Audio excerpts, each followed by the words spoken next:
that last song before the offering, talking about blood of Jesus being enough.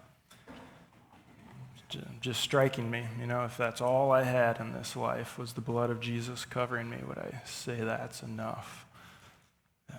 That's not part of the sermon. I'm just kind of reflecting in front of everybody, and that's all free of charge. But just how God was working in my heart as we sung there. If you ask pastors, Bible teachers, professors, Sunday school teachers, maybe even parents working through the Bible with their kids, there's certain passages, certain spots in the Bible that might instill a little more nervousness than others. And quite often that revolves around eschatology, study of end times things. And so this morning, as we're working through this last week of Jesus' life before his crucifixion, we've come to Matthew chapters 24 and 25, where Jesus gives prophetic words about the destruction of the temple and the end of the age. And there are no shortage of Bible commentators who would say that these two chapters are the toughest ones in the book of Matthew to interpret. So I stand up here a little nervous this morning in that way. Nervous because of the difficulty of working through a text like this, but also a little nervous because at times the beliefs we have about end times things and events can stir up passion within us. I think about myself. I'm someone who grew up with an understanding of end times events, largely influenced by my childhood church, which would make sense, and perhaps, if I'm being honest, probably even more so by the Left Behind series of novels that came out in the 1990s and 2000s. That was just part of where my early education in this type of thing came from. And because of that, I can remember times when I was first introduced to other schools of thought, other methods of interpretation regarding eschatology, that I felt this urge inside of me to be like, no, that can't be that. Like, it just can't be. And it wasn't because heresy was being taught. What was being taught was something that had stood the test of time through church history, and there's orthodox belief behind it, but it was just different than I was used to, different than I was comfortable with, and I could just kind of feel that within me. So all that to say, I'm a bit nervous this morning as we go through this text, but still determined to wade through these interpretive waters with you. And in my desire, my hope and prayer is that I'll do that this morning with an appropriate combination of humility and confidence. Confident in the things about which the text is clear, but humble about the things in which the text is less clear. So now that I've bared my soul to you on that, let's dive into these waters together. And we need to start by doing the vital work of setting the context for what Jesus is going to say in these two chapters. So I would really encourage you this morning to follow along with me, either in your Bible or on your phone, whatever. It's page 829 in the Pew Bible. We'll start at the beginning of Matthew chapter 24. And I'll warn you, there's 97 verses that we are working through this morning. That's quite a bit more than normal. But I do intend to read all of it. I not all at once. We'll break it up. Don't worry. But I didn't want to break the text into multiple weeks because I think the overarching themes of Jesus' entire discourse are just more clearly seen when we consider all of it as a whole. So I'm just warning you, we got a lot that we're going to get through this morning. So let's just get right into it. Matthew chapter 24, starting in verse 1. It says, Jesus left the temple and was going away when his disciples came to point out to him the buildings of the temple. But he answered them, "You see all these, do you not? Truly I say to you, there will not be left here one stone upon another that will not be thrown down." As he sat on the Mount of Olives, the disciples came to him privately, saying, "Tell us, when will these things be, and what will be the sign of your coming and of the end of the age?" Okay, so right there, that's all the introductory stuff right there. So the last 3 weeks, we've been studying material from Matthew 21 through 23. And the location for nearly all of that has been not just Jerusalem, but the temple in Jerusalem. And what we see in chapter 24, verse 1, is that Jesus and his disciples are leaving the temple. They're departing from there. Now, we must understand that this temple was one of the most incredible structures in the world at this time. It had beauty and it had majesty that was arguably unrivaled by anything else. Okay, so it's no wonder that the disciples were in awe of the structure and even drew Jesus' attention to it as they were leaving. But much to their surprise, Jesus and his disciples, they walk over to, he says it before they get there, but he says to them that it's going to be destroyed. This temple that we're looking at, this incredible structure of architectural significance, of spiritual, theological significance, it's going to be destroyed. Not one stone left on another. I mean, what a statement that Jesus is making to his disciples. And an event like that surely would have been symbolic of something major, the end of all things even, right? And that's exactly how Jesus' disciples viewed it. When Jesus made his prediction in verse 2 about what would take place, the disciples then in verse 3 asked not only about the timing of that specifically, but also the end of the age, the end of all things. They clearly equated the destruction of the temple with the end of the world as they knew it. Those two things were one and the same to them. And it's so important that we catch that assumption in their question to Jesus. And the reason it's so important is because Jesus is going to take that assumption and he's going to split it apart. He'll answer both parts of their question, but he'll do so in a way that differentiates between the destruction of the temple and his coming again at the end of the age.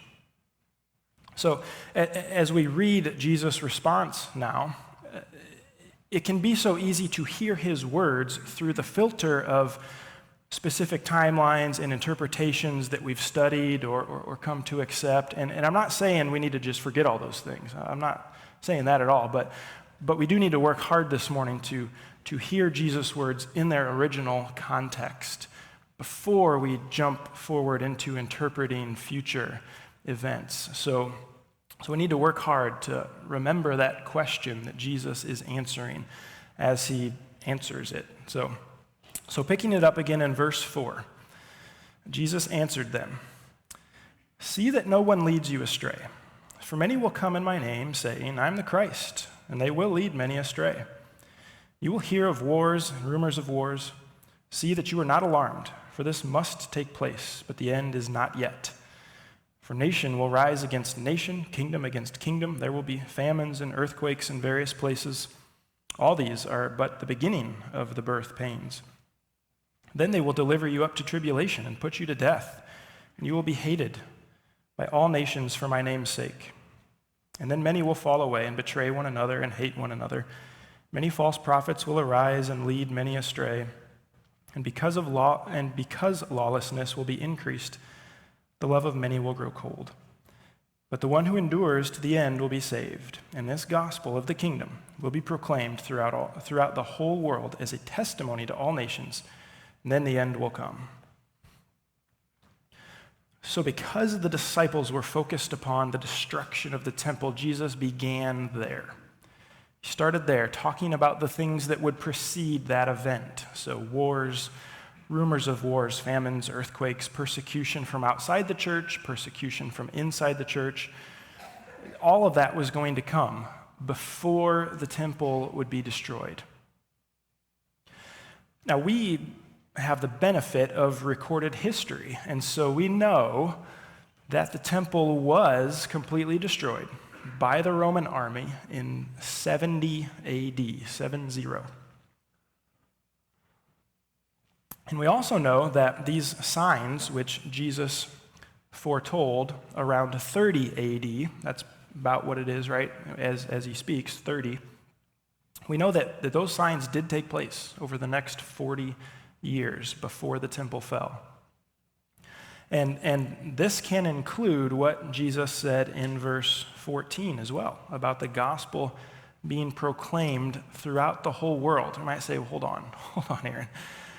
How can we say verse 14 was fulfilled by 70 AD? I mean, here we are in 2023, and there's still people groups in our world who haven't heard the gospel message. I just read an article yesterday that estimated 3 billion people have no way to hear the name of Jesus. They either haven't heard the name of Jesus or they don't have someone in their life that can tell them about who Jesus is. So what do we mean that could be? Well, what is meant by Jesus' statement that the gospel be proclaimed throughout the whole world? Does he mean every individual? Does that mean every individual alive will have heard the message of the gospel? Does that mean each language group? Does it mean something different altogether? There's some interesting statements from Paul. Let me just read a couple of things that Paul writes. In Romans chapter 10, Paul writes this. He says, "So faith comes from hearing through the word of Christ. But I ask, have they not heard? Indeed they have, for their voice has gone out to all the earth, and their words to the end of the world." And then in Colossians chapter 1, verse 6, he says that the gospel which has come to you, as indeed in the whole world it is bearing fruit and increasing. So you have Paul writing 2 letters, both around 60 AD, and he talks as if the gospel has already gone throughout the whole world, the known world at least, as he maybe referenced it. So it isn't a stretch to say that by the time the temple was destroyed in 70 AD, that the church could have thought of the gospel as having been proclaimed throughout the whole world. It didn't stay in Jerusalem, but it went out from there in those decades. Now, maybe not permeating every corner of the world. I mean, there's still people groups today, aren't there, that haven't heard the gospel, but it had at least moved out from Jerusalem and gone across the known world. So there is an argument that can be made that this statement in verse 14 could be seen as fulfilled by the time the temple was destroyed in 70 AD. So Jesus talked about all these signs that would precede the temple's destruction, and then he gave instruction about what to do when that time arrived. So we pick it up there in verse 15. He says, "So when you see the abomination of desolation spoken of by the prophet Daniel standing in the holy place," let the reader understand, "then let those who are in Judea flee to the mountains. Let the one who's on the housetop not go down to take what is in his house. Let the one who is in the field not turn back to take his cloak. And alas, for women who are pregnant and for those who are nursing infants in those days, pray that your flight may not be in winter or on a Sabbath. For then there will be great tribulation, such as has not been from the beginning of the world until now, no, and never will be. And if those days had not been cut short, no human being would be saved, but for the sake of the elect, those days will be cut short." So the destruction coming upon Jerusalem, of the temple itself, but of the whole city, would be catastrophic, as Jesus describes it. And indeed, Josephus, the first century Jewish historian, records for us that when Rome invaded Jerusalem, there were 97,000 Jews who were taken slaves, and another estimated 1.1 million who died by the sword or by starvation. I mean, that is major. The judgment coming upon the city would be horrific, and it was horrific. God, in his mercy, gave the people signs that warned about its coming. and then instructions about what to do once it arrived. As soon as the temple was desecrated, the people were to get out of there, flee from the city, head for the Judean hills, not rally the troops in a surge of nationalistic pride or religious pride to try and purge the Romans from the city. I mean, we as Americans can understand that, right? Jesus says, no. Ignore those urges and flee to safety. Get out of there. I mean, he said the destruction of the city, the death of the Jewish people, it's going to be like nothing that you had yet experienced. And the Jewish people had been through a lot, looking back through history. Jesus says this is not going to compare to this. He says, get out, leave. But even in the midst of such turmoil and such despair and destruction and death, Jesus would not be returning to earth just yet. Look at what he then says in verse 23. He says, then, so as these things are unfolding, then if anyone says to you, look, here's the Christ, or there he is, do not believe it. For false Christs and false prophets will arise and perform great signs and wonders so as to lead astray, if possible, even the elect. See, I have told you beforehand. So if they say to you, look, he's in the wilderness, do not go out. If they say, look, he's in the inner rooms, do not believe it. For as the lightning comes from the east and shines as far as the west, so will be the coming of the Son of Man. Wherever the corpse is, there the vultures will gather. So when the fall of the temple took place, there would be those who would insist that it meant that the coming of Jesus would be soon. But Jesus says, no matter what those false prophets say, don't believe it. Don't listen to them. There would be plenty of false prophets who would arise during that time and would speak just those things. There were false prophets over the next 2,000 years of church history, even to today, who continue to predict the return of Jesus. Jesus tells them, he tells us, don't believe them. Do not believe them. Do not go out to them. Do not follow them and what they teach. The second coming of Jesus will not be announced beforehand.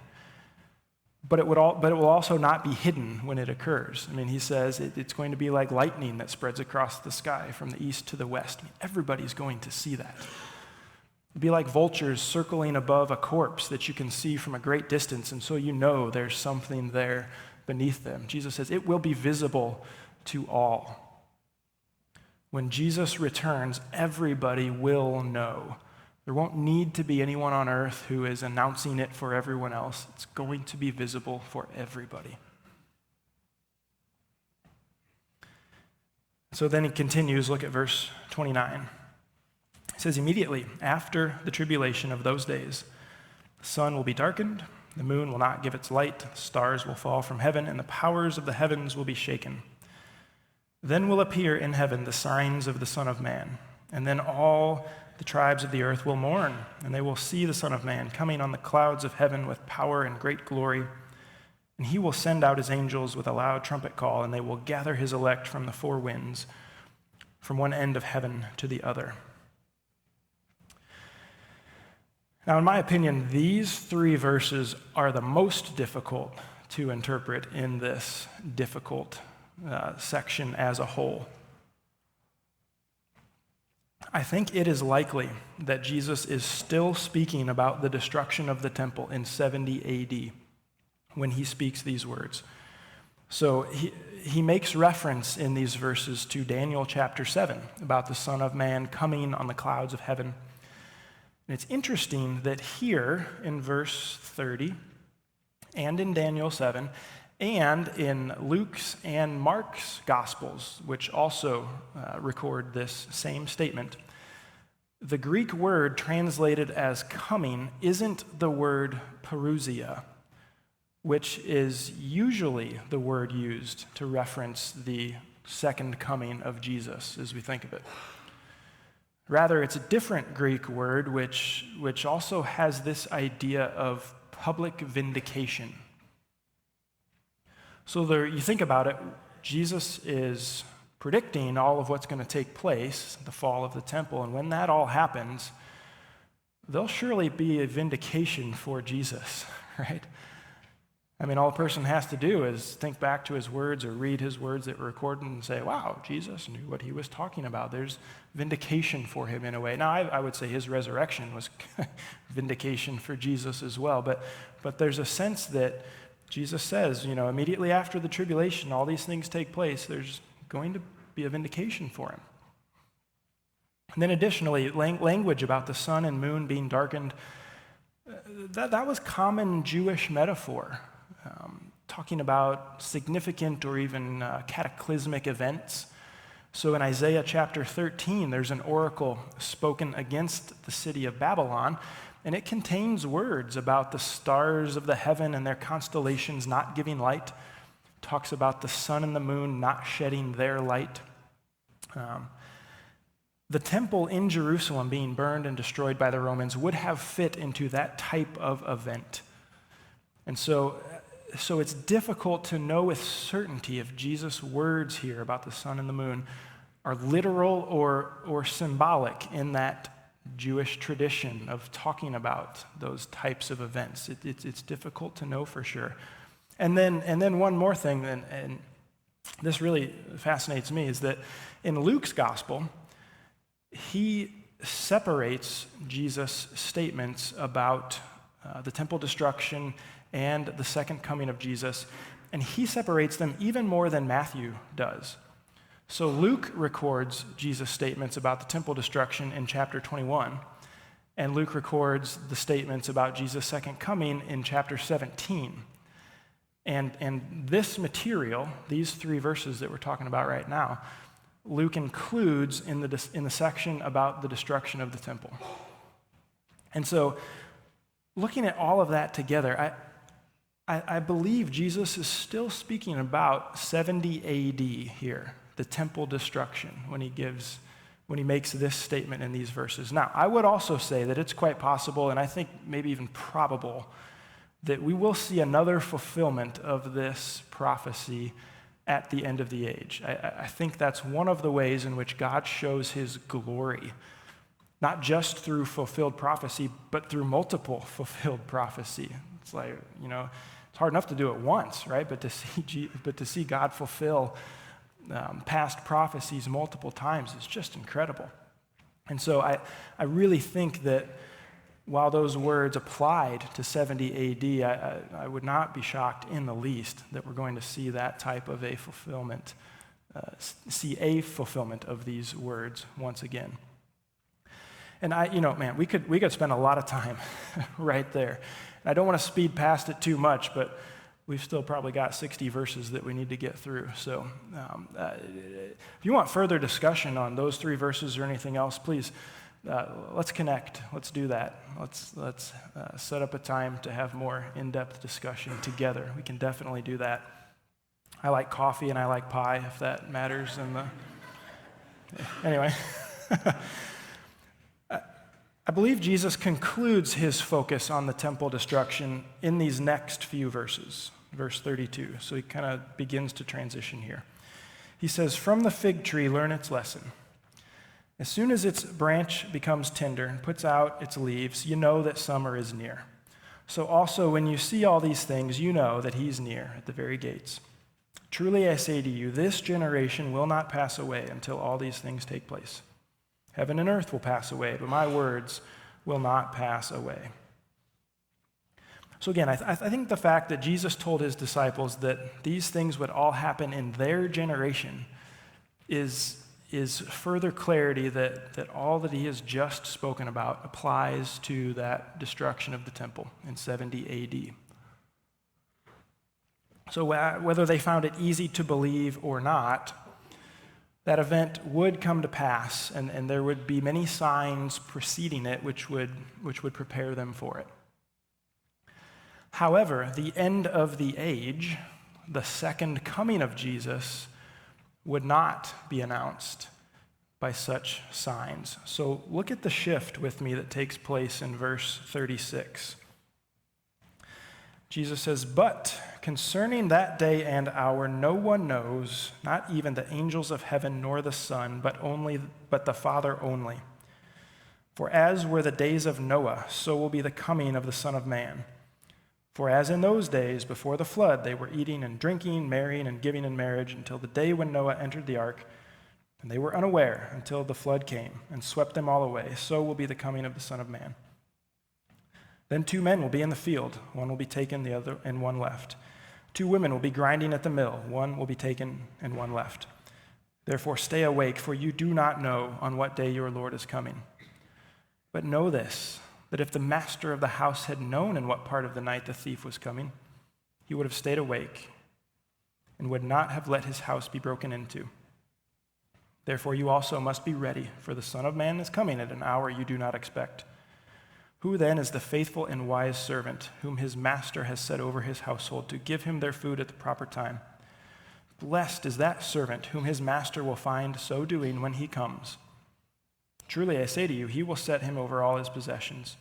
But if that wicked servant says to himself, 'My master is delayed,' begins to beat his fellow servants and eats and drinks with drunkards, the master of that servant will come on a day when he does not expect him, and at an hour he does not know, and will cut him in pieces and will put him with the hypocrites.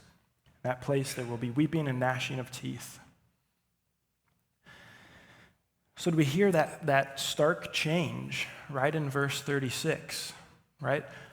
Once Jesus shifts his focus from the temple destruction to the second coming, his commands also shift from recognizing the signs and responding accordingly to simply being ready.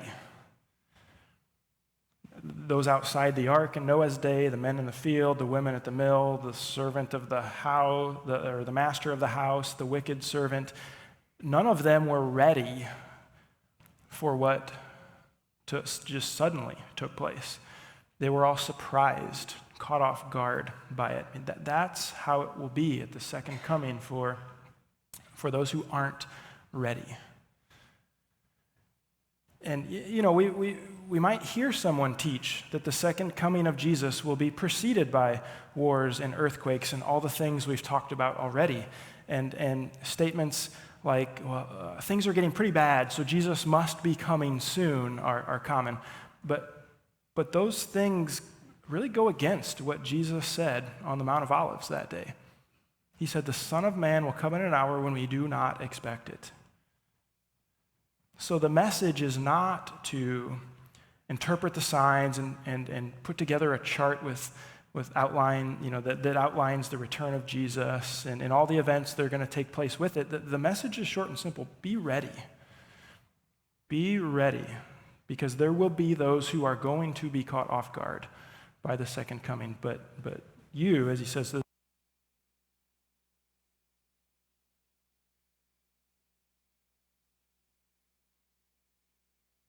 Trey warned me last week I need to change the batteries.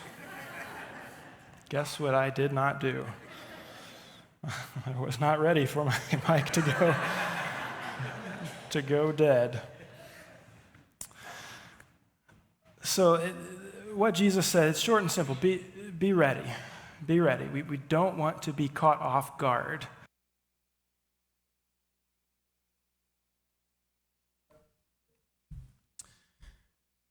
We don't want to be caught off guard like those who are not ready. So the natural question can be then, how do I get ready? Right? What does it look like to be ready? Well, in chapter 25 then, Jesus goes on, he gives 3 parables, 3 examples of what it looks like to take that command to be ready to heart. And as we read these parables, keep that question in mind. How can I be ready? Jake, if you want to just bring me, or somebody bring me 2 AA's, I can swap them out real quick. So follow along with me, Matthew chapter 25, starting in verse 1. And let's keep that question in mind. How can I be ready for the second coming of Jesus?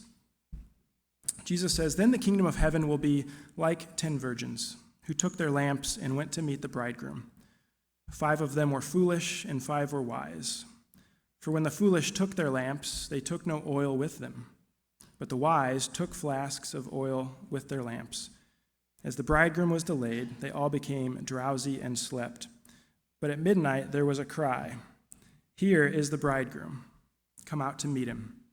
Then all those virgins rose and trimmed their lamps. The foolish said to the wise, 'Give us some of your oil, for our lamps are going out.' But the wise answered, saying, 'Since there will not be enough for us and for you, go rather to the dealers and buy for yourselves.' And while they were going to buy, the bridegroom came, and those who were ready went in with him to the marriage feast, and the door was shut. Afterward, the other virgins came also, saying, 'Lord, Lord, open to us.' But he answered, 'Truly I say to you, I do not know you. Watch therefore, for you know neither that day nor the hour.'" All right, just give me like 2 seconds here. We'll be back in business.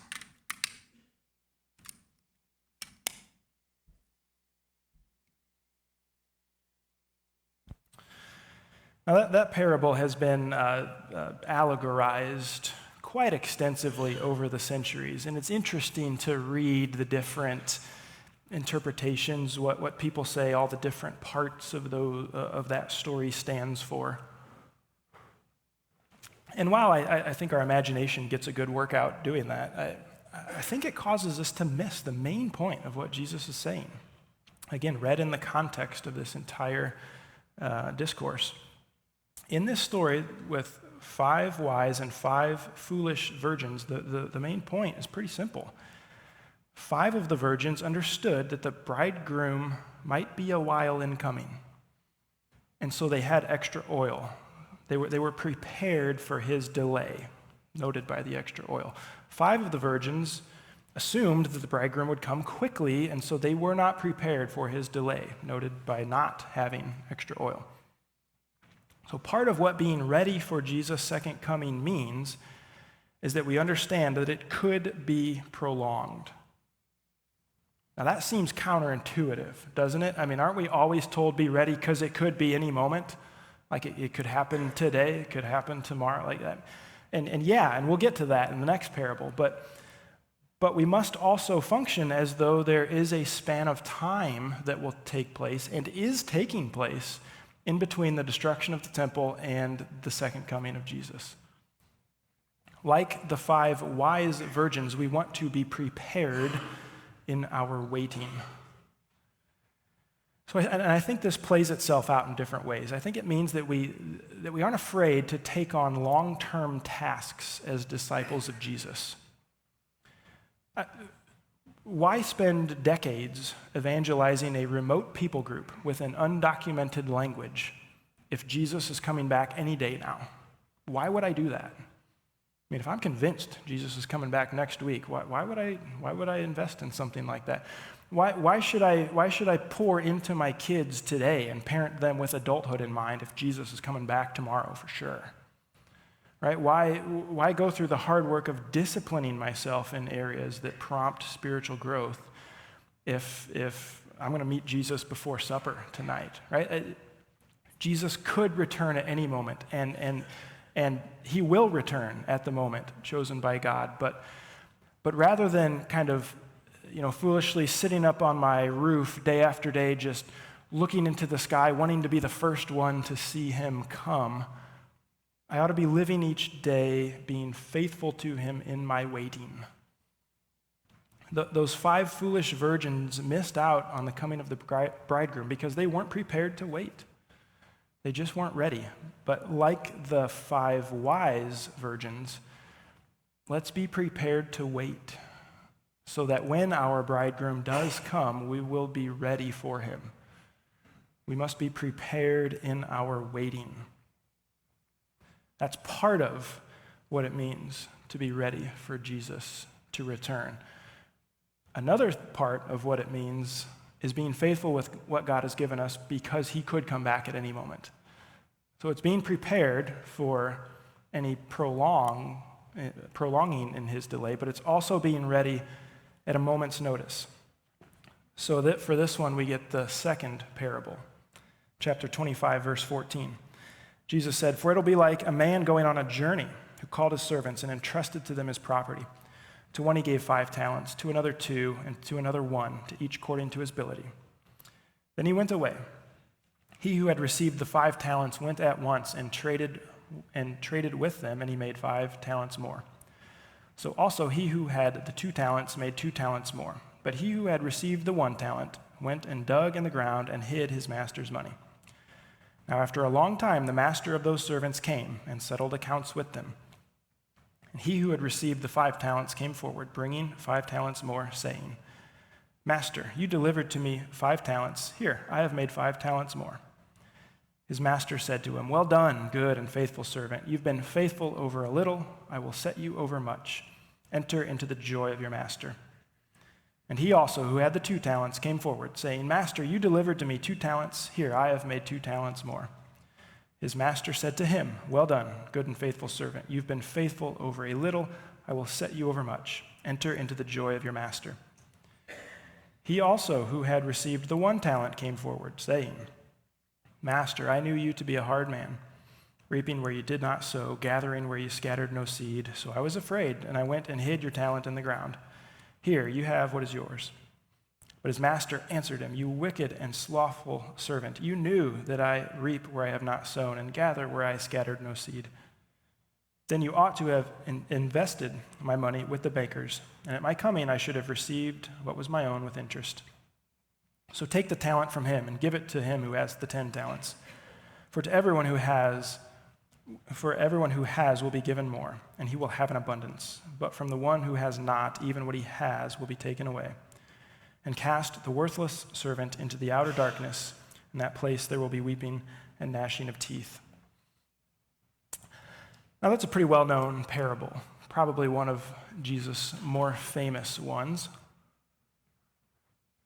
The master who had given money to his 3 servants went on a long trip and was a long time in returning. I mean, do we hear the theme that Jesus keeps coming back to here? But at some point, the master finally returned without warning and called his servants to give an account for what they had done with his money. And 2 of those servants, of course, were faithfully working, and so when the master returned, even though it was unannounced, they were ready to report to him. There was profit from their work. But the 3rd servant was not faithfully working, so when the master returned, he had nothing to show, right, for what his master had given to him. He had done nothing of profit with his talent. So being ready for the coming of Jesus means living our life in such a way that we are utilizing what our master has entrusted to us. I mean, now in this parable, it was money given to the servants, but the principle of this parable applies to anything and everything that God has entrusted to us. So money, yeah, but skills, intellect, time, relationships, opportunities, and things like hardship and suffering even. I've been challenged by those lately, thinking about hardship and suffering as something to be stewarded. Right? But I think that applies as well. It's everything that God has entrusted to us. Are we living in such a way that we're ready? It's good to know that Jesus' return might be prolonged. We get that in the first parable. But we also must daily be faithful, knowing that his return could be at any moment. And that's what we get in this second parable. Are we faithfully utilizing what he has entrusted to us for his glory? Because that's part of being ready for him. And then finally, in the last parable, Jesus reveals to us that being ready for his return means that we're living a life filled with mercy. So let's finish up chapter 25, starting verse 31. "When the Son of Man comes in his glory and all the angels with him, then he will sit on his glorious throne. Before him will be gathered all the nations, and he will separate people one from another, as a shepherd separates the sheep from the goats. And he will place the sheep on his right, but the goats on his left. Then the king will say to those on his right, 'Come, you who are blessed by my Father, inherit the kingdom prepared for you from the foundation of the world. For I was hungry, you gave me food. I was thirsty, and you gave me drink. I was a stranger, you welcomed me. I was naked, and you clothed me. I was sick, and you visited me. I was in prison, and you came to me." Then the righteous will answer him, saying, "Lord, when did we see you hungry and feed you, or thirsty and give you drink? When did we see you a stranger and welcome you, or naked and clothe you? When did we see you sick or in prison and visit you?" The king will answer him, "Truly I say to you, as you did it to one of the least of these my brothers, you did it to me." Then he will say to those on his left, "Depart from me, you cursed, into the eternal fire prepared for the devil and his angels. For I was hungry, and you gave me no food. I was thirsty, and you gave me no drink. I was a stranger, and you did not welcome me. Naked, and you did not clothe me. Sick and in prison, and you did not visit me." Then they also will answer, saying, "Lord, when did we see you hungry or thirsty or a stranger or naked or sick or in prison and did not minister to you?" Then he will answer them, saying, "Truly I say to you, as you did not do it to one of the least of these, you did not do it to me." And these will go away into eternal punishment, but the righteous into eternal life. So it might be tempting to think that just because Jesus hasn't returned yet, that he isn't near. But in reality, he's closer than we probably realize. And I don't mean closer in time, like he's coming soon. I mean his presence. The mercy that we do or don't show to those who are oppressed and afflicted is mercy that we do or don't show to Jesus himself, is what he says. So those who are ready for his return are the ones who are showing mercy as if he's already here. Right? They're seeing him in people. They're seeing the image of God upon people, and so they're showing mercy to those people. That's those who are ready for his coming. It's not about saying, well, I just don't want to be caught doing something bad when Jesus returns, right? You know, I need to be doing something good so that whenever he comes back, that's what he's going to find me doing. It's about living as though we are already in his kingdom, showing to others the characteristics of our King, right? Seeing the image of God in every person, and so being merciful in response to that. If that's how we're living, he'll find us prepared, because nothing will need to change about our life. We'll have been living as if he's already here. I mean, it won't surprise us. We'll say, "Oh, Jesus, hey, you're here, but I've already been living as one in your kingdom. I've already been showing mercy to those created in your image." That's a lot of verses, right? 97 verses. There's a lot there, but hopefully you're seeing why I wanted to do it all together, because there's a cohesiveness to what Jesus gives in this discourse. When I was reading these two chapters, I found it enlightening to read them from the perspective of two different groups of people, especially. The first group, I was trying to think, how might Jesus' words have been received by the disciples, right, as they were sitting on the Mount of Olives looking across the valley to Jerusalem in 30 AD, so 40 years before the destruction of the temple? How would Jesus' words have been received by them? How would they have heard Jesus' words about the temple being destroyed and also being in their generation's lifetime? How would they have thought about there then being a span of time in between that taking place and the second coming of Jesus? I think Jesus' words here would have given them wisdom in the face of the false prophets who would say, "Hey, Jesus is here now," or "He's coming right now." I mean, it would have given them wisdom in the face of that temptation. And I think his words would have increased their trust in God's sovereignty as well, especially as those prophesied events began to unfold, and they can look at them in real time and say, "Oh yeah, Jesus talked about that. Oh yeah, he talked about that." Would have only served to increase their faith in his sovereignty. So I think about it from the perspective of the disciples in 30 AD. The second group I was trying to think about was the original readers or hearers of Matthew's gospel. So the consensus among a lot of Bible scholars is that Matthew's gospel was written in the decade after the temple was destroyed. So how would those people have heard Jesus' words of prophecy looking back on what had already taken place, the destruction of the temple? Would such powerfully fulfilled prophecy have led to deeper faith on their part when they can look at kind of the totality of it and say, wow, look at the detail that Jesus told us, and it just all played out, just 5 or 10 years ago, just like he said it would. And what would they have felt then, knowing that, okay, well, we didn't miss the return of Jesus. Yeah, the temple was destroyed, but Jesus said, okay, there's going to be some time, some distance in between that and my second coming. I mean,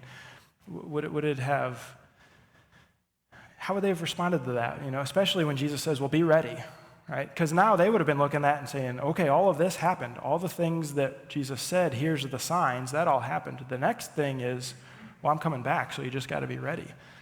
I would think that would have prompted them to take that seriously and like, okay, the next thing on the calendar is Jesus' return. We better make sure we're ready for that. Jesus' words in these chapters reveal to us that the destruction of the temple was not the end of the age. That might have been the common way of thinking about it, but Jesus said no. And in fact, I think you can say it visually ushered in the beginning of a new age, the church age. That's really what was taking place there. The temple wasn't the focal point of worship of God anymore. That moved outward. That's everywhere God's people gathered, the church. But Jesus also says the end of the age will come when I return. That is going to take place, but no one knows that day or hour, no matter how convincing they might be in their proclamation. Nobody knows that day or hour. So are we ready? Are we ready for his return? Are we prepared in our waiting? Are we faithfully stewarding what God has entrusted to us? Are we seeing God's image in everyone and so showing mercy to them? And that's the question for us today, right? In some ways, even though we're almost 2,000 years removed from the first readers of Matthew's gospel, the next thing on the calendar then is still the next thing on the calendar today, the second coming. Are we ready for it? Are we ready for Jesus to come back? It's the question that he leaves us with. Let's stand together and come before God. I think coming before him in awe of the prophecy that he gives to us, but also coming before him humbly, that he would help us to be ready for his return. Father, you are God, and we are not. And we are so thankful that you are sovereign, and that you work with purpose, and that you work for our good, and we thank you for that. God, I pray that for myself, for all of us, that we would take that question seriously. Are we ready for you to come back? Am I living each day so that whenever you return, I'm going to be ready for that? Thank you for these parables that you give to us that help give us a picture of what that looks like. And God, for each of us in our individual lives, our daily walk, would you help us to know what that means for us to be ready, and as a church body as well. May we know what that means to be ready as a family gathered here together. I thank you that we can, with confidence, know that you are coming again. That gives us such great hope. What awaits us is incredible. And we're so thankful for that, God, and we thank you for it. Thank you that you've, throughout history, proven your words to be true, and that you will continue to do that. Not one of your words will be left unfulfilled. God, and because of that, we worship you now. May the songs that we close our time singing be glorifying to you as we reflect upon your goodness and your fulfilling of your promises. And we pray these things in your name. Amen.